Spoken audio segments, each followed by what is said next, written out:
Hello everyone, আমি তোমাদের পিঙ্কি। আজকে আমি চলে গিয়েছিলাম পান্ডুয়া ম্যাঙ্গো স্টিল ফার্নিচারে কিছু ফার্নিচার দেখতে।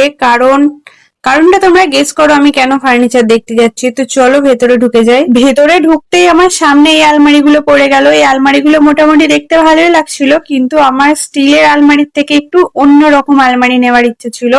কিন্তু আমি ফার্স্টেই চলে গেলাম ড্রেসিং টেবিল দেখতে, কারণ সেটাই মেয়েদের সব থেকে পছন্দের জিনিস, তাই না? তোমরা একটু সাজেস্ট করো তো, প্লাইয়ের ড্রেসিং টেবিল ভালো হবে না কাঠের ড্রেসিং টেবিল ভালো হবে? ড্রেসিং টেবিল পছন্দ করেই সোজা চলে এলাম থার্ড ফ্লোরে, কারণটা তোমাদের বললাম যে স্টিলের আলমারি নেব না, এমনি আলমারি কিছু প্লাইয়ের মধ্যে নেব।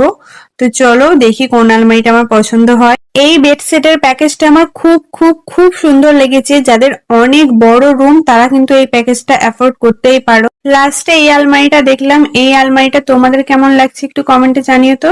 দেন চলে যাচ্ছিলাম ওদের কারখানায়, কারণ ওখানের খাটগুলো আমার খুব একটা পছন্দ হয়নি, তাই চলে যাচ্ছিলাম কারখানায় খাটগুলো দেখতে। তো মোটামুটি আমার সবকিছুই পছন্দ হয়ে গেছে, এবার জাস্ট মালিকের সাথে কথা বলে ফাইনাল করে